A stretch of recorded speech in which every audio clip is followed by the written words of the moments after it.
dengan menggunakan metode kualitatif. Apalagi bisa triangulasi pengumpulan datanya, mulai dari wawancara, FGD, observasi. Jadi bisa lebih sahih deh hasilnya. Triangulasi data adalah menggunakan berbagai sumber data maupun berbagai teknik pengumpulan data, baik teknik pengumpulan data dari metode kualitatif maupun dari metode kuantitatif. Nah, untuk melihat perbedaan antara kuantitatif dan kualitatif, coba kita lihat skema ini. Di sini kita melihat bahwa tujuan penelitian itu mempengaruhi pemilihan metode penelitian. Apakah metode penelitiannya itu kuantitatif atau kualitatif? Kalau kita memilih metode kuantitatif, maka jenis datanya berupa angka, besaran, jumlah, frekuensi. Sementara jenis data metode kualitatif adalah kata-kata, kasus, makna dari kejadian-kejadian. Nah, data kuantitatif ini diperoleh dari teknik dan alat-alat pengumpul data seperti wawancara terstruktur, angket, kuesioner, dan lain-lain. Sedangkan kualitatif, tekniknya adalah wawancara mendalam, observasi, FGD, dan lain-lain. Tentu saja pengolahannya pun berbeda. Data kuantitatif diolah secara statistik pada umumnya, sementara data kualitatif diolah dengan melakukan verbatim, coding, kategorisasi, dan seterusnya, ya. Nah, masing-masing metode ini punya kekuatan dan kelemahannya masing-masing. Jadi, untuk mendapatkan penelitian yang baik, maka paling baik adalah kalau kita mengkombinasikan kedua metode ini. Khusus untuk penelitian kualitatif, maka prosesnya berupa sebuah siklus. Mulai dari pengumpulan data, dan pada saat kamu mengumpulkan data, kamu sudah melakukan interpretasi terhadap data itu. Ketika kamu melakukan coding, kamu melakukan interpretasi, dan seterusnya. Dan seluruh proses ini sampai pada sebuah gambaran yang utuh. Jadi bentuknya siklus, bukan tahapan yang lurus dari atas ke bawah.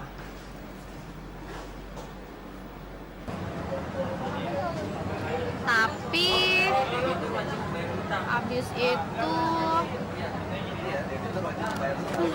seabrek data ini gimana ngolahnya ya biar nggak salah. Gua telepon Bu Laurike dulu kali ya.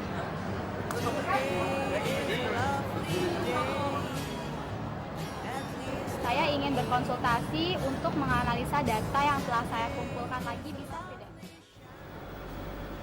Siang, Bu. Selamat siang, Agni. Silakan duduk. Apa yang bisa saya bantu? Begini, Bu. Saya kan sudah selesai mengumpulkan data untuk penelitian dengan teknik kualitatif. Tapi saya masih bingung untuk mengolah dan menganalisa datanya. Ada 5 tahap besar dalam seluruh proses analisis data kualitatif, ya. Nah, tahap-tahap ini bukan urutan yang kaku, ya, tetapi seluruh tahap ini bisa berlangsung secara bersamaan atau simultan atau berurutan, ya. Tahap yang pertama ini adalah tahap membaca data verbatim secara berulang-ulang untuk menemukan ide-ide pokok mengenai hasil penelitian kamu. Nah, setelah kamu membaca, maka kamu masuk pada tahap memberi kode, ya. Memberi kode pada topik dan tema-tema yang penting yang muncul dari verbatim kamu tadi. Nah, berdasarkan tujuan, panduan penelitian, kamu membuat kode-kode itu. Kode bisa muncul dari panduan dan tujuan, tetapi juga bisa muncul dari data itu. Yang muncul dari panduan itu disebut deduktif. Yang muncul dari data langsung adalah induktif. Maka tahap berikutnya adalah tahap yang disebut display. Display adalah mengkategori atau memilah-milah tema-tema besar, sub-sub tema dari semua data, sehingga kamu menemukan pola dari data verbatim yang sudah kamu beri kode-kode tadi. Nah, untuk menguatkan tema-tema tadi pada tahap ini, maka kamu bisa lihat kembali di verbatim kalimat-kalimat seperti apa yang menguatkan tema-tema itu. Ya, misalnya kamu menemukan di sini merokok tidak baik, gitu ya. Nah, di dalam verbatim kamu akan menemukan kalimat-kalimat yang menunjukkan itu. Itu disebut dengan display, ya. Nah, tahap berikutnya adalah tahap yang disebut dengan menyaring data. Proses ini sebetulnya adalah memilah antara tema yang penting dan yang tidak penting. Temuan yang pokok atau utama dengan temuan-temuan yang penunjang saja, ya. Untuk mempermudah, kamu bisa menggunakan matriks atau tabel atau diagram untuk mengurangi jumlah data yang besar dan luas tadi. Di sini kamu lihat di tengah-tengah ya, ada satu lingkaran yang menunjukkan proses interpretasi. Sebetulnya interpretasi ini sudah muncul di awal. Pada setiap tahap itu sebetulnya terjadi proses interpretasi. Ya, misalnya waktu coding, kamu kan menginterpretasi data kamu. Demikian juga waktu display, demikian juga waktu meringkas, kamu terus-menerus melakukan interpretasi. Tetapi di akhir seluruh proses ini, kamu melakukan interpretasi akhir. Ya, interpretasi yang terakhir ini adalah mengidentifikasi dan menjelaskan makna. Di dalam penelitian kualitatif kan kamu mencari makna ya. Nah, pada tahap ini kamu menjelaskan makna yang terpenting dari data yang kamu hasilkan.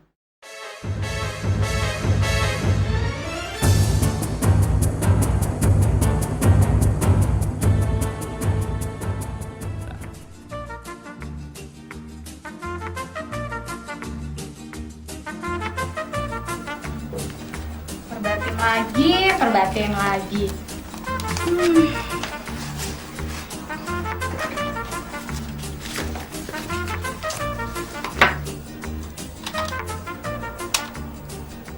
Sekarang kita sampai pada topik terakhir dalam diskusi ini. Baru aja kita membahas soal kehidupan mahasiswa, alasan mahasiswa ngerokok, dan juga soal percaya diri pada mahasiswa. Nah, menurut teman-teman, ada nggak sih kaitan antara 3 topik yang tadi kita bahas itu? Bisa dijelasin nggak soal kehidupan mahasiswa, alasan mahasiswa ngerokok, sama percaya diri? Kalau menurut gue sih kayaknya nggak ada kaitannya deh merokok sama percaya diri. Soalnya rokok lebih ke kebutuhan sih kalau buat gue. Kayak misalnya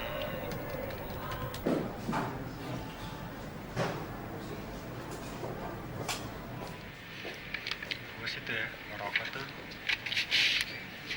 dulu tuh biar diterima sama kawan-kawan gue. Soalnya kayaknya kalau nggak ngerokok nggak maco dilihat cewek gitu.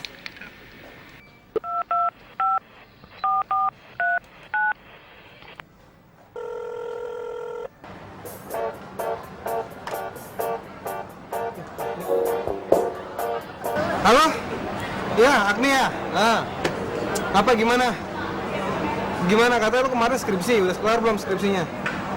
Oh, baru selesai ngumpulin datanya. Terus kenapa? Tumben lu telepon gue sekarang.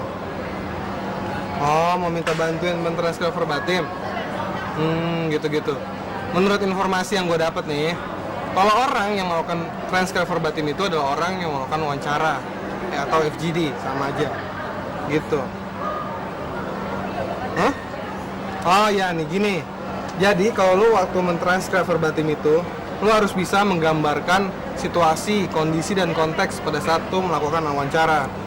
Ya supaya pesan yang tersirat itu bisa memperdalam informasi yang akan lu dapat nantinya. Kalau hasil wawancara lu didengar atau ditranskrip oleh orang yang nggak ada pada saat wawancara atau FGD, maka hasilnya akan datar-datar aja nih. Nggak ada jiwanya deh kalau kata orang kayak gitu. Iya, jadi kayak garing.com gitu. Ah, iya. Oke, sip.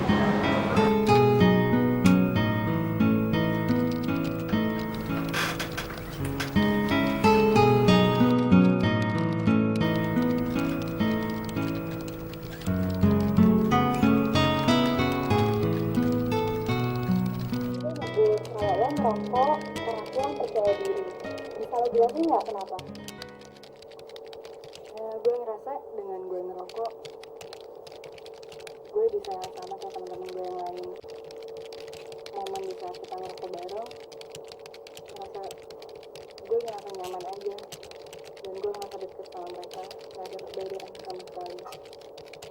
Sebelumnya gue beneran banget, karena keluarga gue yang beda dari mereka.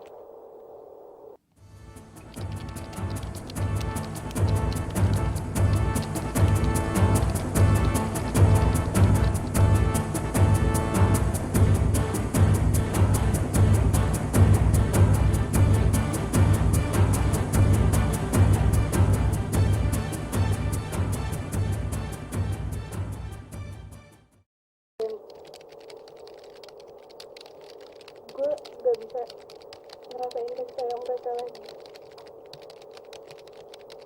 Gue gak pede buat temenan sama teman-teman gue yang lain yang punya keluarga yang utuh. Loh, gila Angel, banyak amat nih perbatin lo Angel. Gila bener. Gua sampai puasa gak ke mall, puasa gak gaul, cuma ngerjain ini doang. Buset. Verbatim tuh harus utuh, wawancara FGD-nya, nggak boleh dipotong-potong. Makanya kayak gini nih banyaknya. Ini bacanya dari mana? Dari awal. Dari awal.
memilah antara tema yang penting dan yang tidak penting, temuan yang pokok atau utama dengan temuan-temuan yang penunjang saja, ya.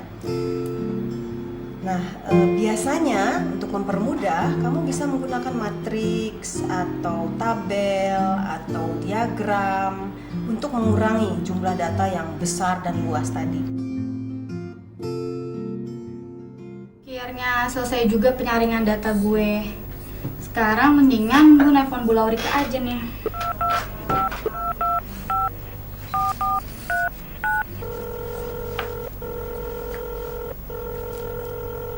Halo, pagi Bu. Saya Agni. Ibu, penyaringan data saya sudah selesai. Iya, penelitian saya. Saya ingin berkonsultasi ke Ibu gimana ya? Oh, bisa lewat email. Tapi ada yang mau saya tanyain. Oh, Ibu lagi chat? Oh ya udah, kita online aja ya Bu ya. Iya, heeh. Terima kasih ya Bu.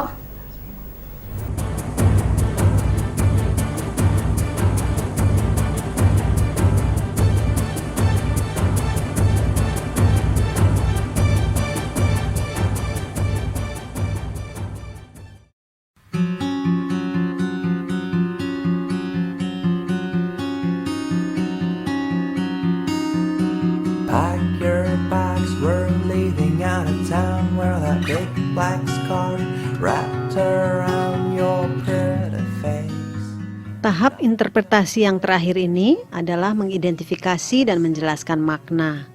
Dalam penelitian kualitatif, kamu kan mencari makna. Di sini kamu menjelaskan makna terpenting dari data yang kamu hasilkan. Untuk itu, referensi atau teori-teori mempunyai peranan penting untuk memaknai temuan penelitian kamu. Yeah, it only takes 2 hours from here. Yeah, when we get there, we'll write our brand new stories. We're going to a place. Bagaimana hasil saya sejauh ini? Yang kamu lakukan secara umum sudah benar.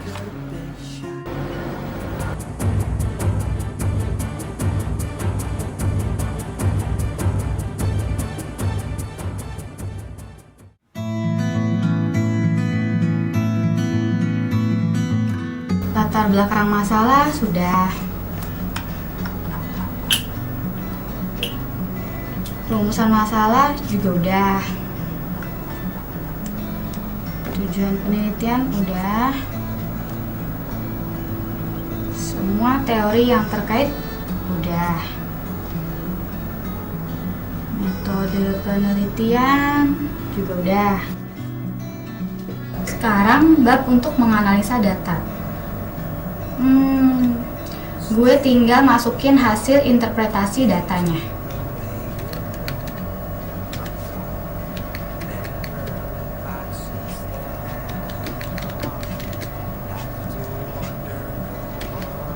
Jadi, makna kepercayaan diri dari mahasiswa perokok di Atmajaya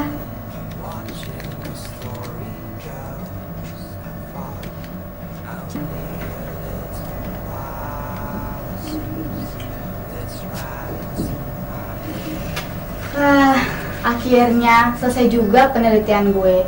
Tapi sebelum ketemu Pak Seno, gue harus ketemu sama partisipan gue untuk konfirmasi dan verifikasi data gue.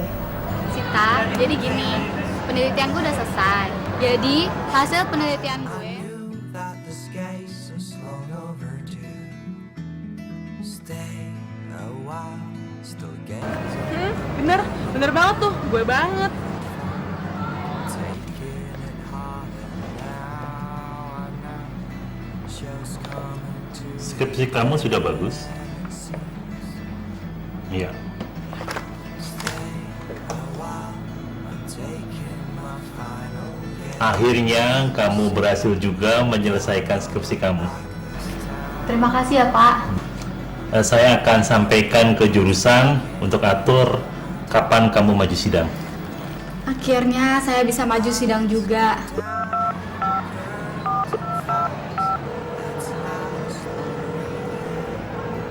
Siang Bu, saya Agni. Ibu terima kasih ya atas bimbingannya selama ini. Iya, akhirnya saya bisa maju sidang Bu, makasih ya.